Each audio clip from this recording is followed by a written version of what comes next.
Hi, welcome to the channel, everybody, and today we have a huge news breaking trade, whatever you want to call it. Let's talk some football today, and now I gotta talk about the Miami Dolphins.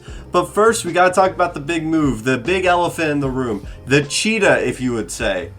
Tyreek Hill is now a Miami Dolphin because the Chiefs have now traded him away for a first-round pick this year, second-round pick this year, a fourth-round pick this year, a fourth next year, and a sixth next year.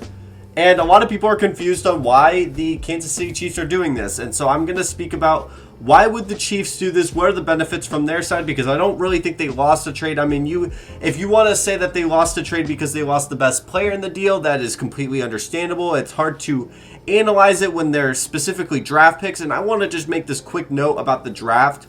This will be the most important draft for all AFC teams I've noticed in a long time, because this is not a quarterback heavy draft. This is very well known around the league. Quarterbacks are not at a surplus at the draft level for this specific draft.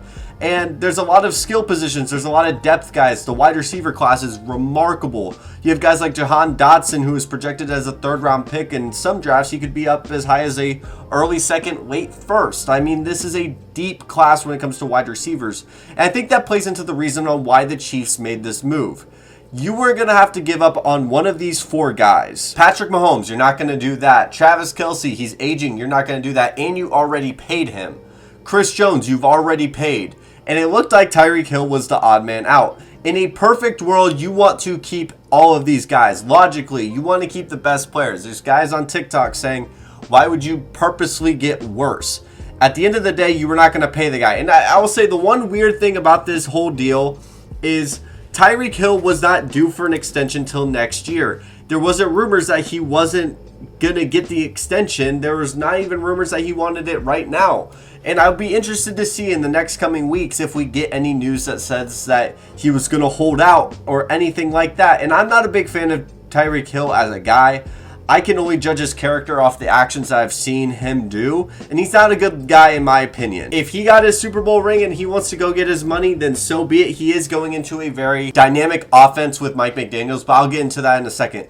Let's look at what the Chiefs have to deal with right now. If you look at my last video, I did say the Kansas City Chiefs were going to end up third place in the AFC West. I would expect some people to get a little upset by that, and this was before the Tyreek Hill trade. The problems with the Chiefs are rooted in the fact that I didn't think they had a lot of depth. I thought if Chris Jones went down with an injury, that team would be royally screwed. I also thought that the secondary was not that great. I didn't love their linebackers except for Nick Bolton.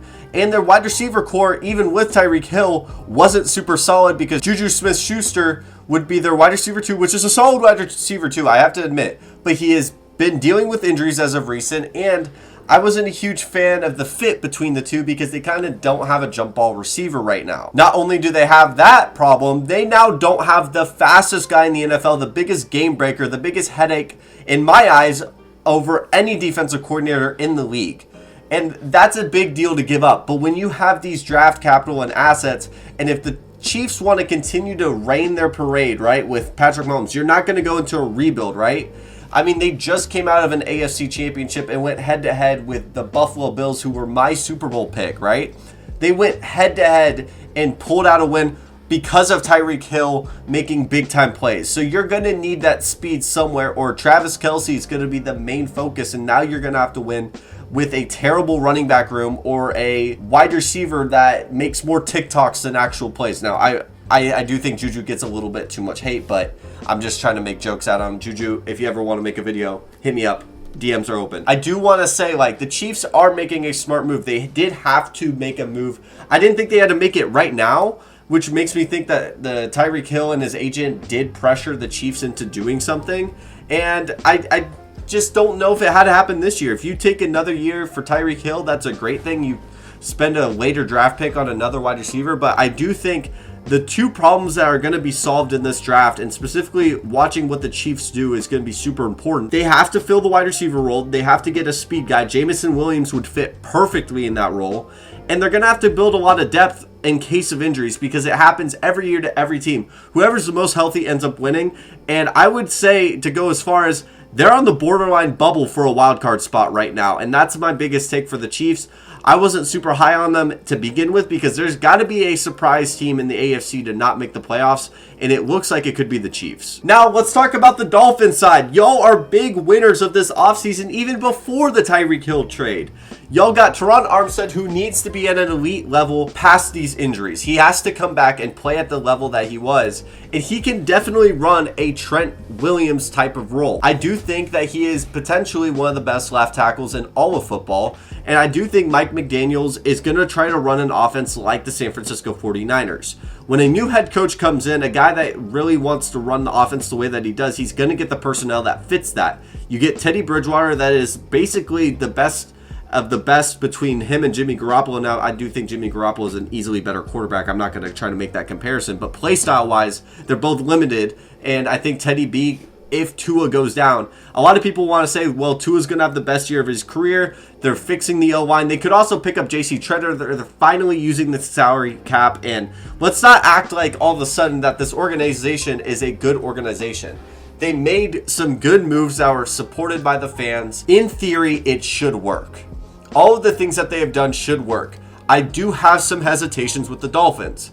I'm not here to rain on their parade. I want to make that very clear. They have made some good moves that, in my eyes, my personal eyes, I think are really good moves. And I do like Mike McDaniels in the hiring.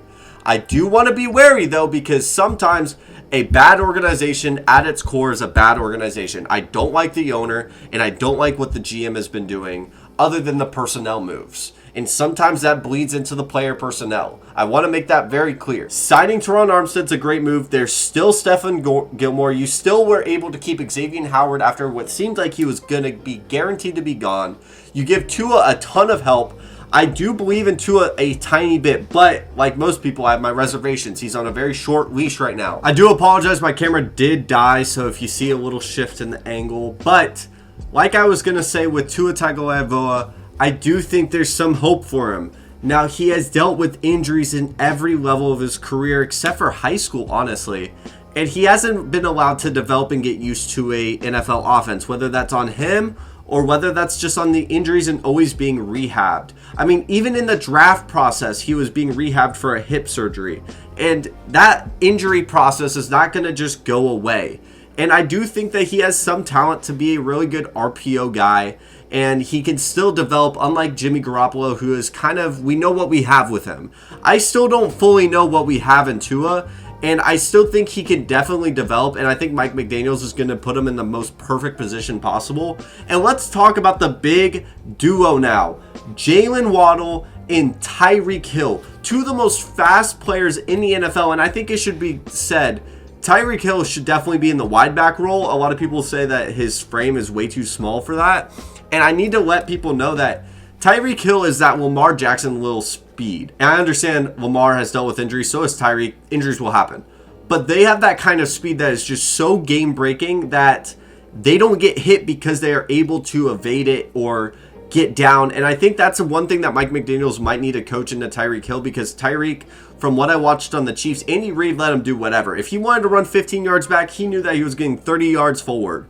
I think that if he's in the role where he doesn't get the deep passes and he's in more screens, Mike McDaniels might just tell him, hey, if you see nothing, you might need to get down, because it's not going to be worth it if he gets out, because then they're just focusing on Jalen Waddle and Mike Gesicki. But the Dolphins have done a lot of good things, and they still have 2 first-round picks next year that they can get another player. And with that being said, I'm ready to push this narrative. If Tua does not work, Kyler Murray is going to be the next Dolphins quarterback. The smoke has been there with Kyler Murray and the Cardinals before. I'm not saying it's guaranteed to happen. I just want to put that out there. Probably it'll happen in a year or so that I shot from half court and I drained it. If there's a quarterback that I can imagine that's a superstar, because if they go from Tua, I fully expect Stephen Ross or Rossi, whatever that terrible owner's name in, and the GM, I fully expect them to say, you know what, we're going to go get a bona fide star, do a Deshaun Watson move or a Tom Brady to the Bucks or a Matt Ryan type of move, and go get their guy in Kyler Murray. And I don't think the Arizona Cardinals have done enough to convince Kyler that he is the answer long term. And Kyler would be moving into Florida, no state tax, just get as much money as possible. And I do think if there's one thing to worry about the Dolphins when it comes to this season, if we're going to just focus on this season, their defense was really good because of the scheme. So Mike McDaniels is going to have a big task on dealing with the defense. They may have a great offense this year, but not a fantastic defense. It might flip from previous years. I'll be very interested to see what the Dolphins can do. I think they're just like the Chiefs on the border of a bubble spot, basically, if you want to call it that for NCAA terms. By the way, go watch the Sweet 16. Let me know who your pick for the NCAA tournament is. But I think this trade is very interesting. We didn't expect this to happen. If there's a trade to compare it to, it's really Devontae Adams. I think this is a little different because it didn't need to happen. I do think the Chiefs made the best move of what they could, and they just have to hit on those draft picks, whether it's depth guys, whether it's a Jamison Williams, whatever they can get at 29 for a wide receiver is huge for whether or not they can move on, because that offense looked very stagnant at times, specifically in second halves, whether it's the Bengals or early in the season. And in this AFC, a lot of teams aren't going to make it. A lot of teams that people expect to make it won't make it. And for all the people saying that all 4 AFC West teams are going to make it, I have to break it to you. That would mean 9 teams from other divisions would not make it, because you have the division winners, and then that leaves 9 other teams, such as the Browns, Bengals, Steelers, Ravens. One of those has to win the division, and then all the rest of them would miss it. You have the Titans and the Colts, and then you have the rest of the AFC East with the Patriots and the Miami Dolphins. I just don't see it happening. And if there's 2 teams, maybe one, right now I would say the Chiefs could miss it, the Raiders could miss it, because that's how stacked the AFC is. And congrats to the Dolphins, because they're making big time moves with the abilities that they have. And I'll be very interested to see. I still think the Bills are going to win it, because I have not seen a top paid wide receiver make it to the Super Bowl before. But the Miami Dolphins are looking very interesting moving on into the future.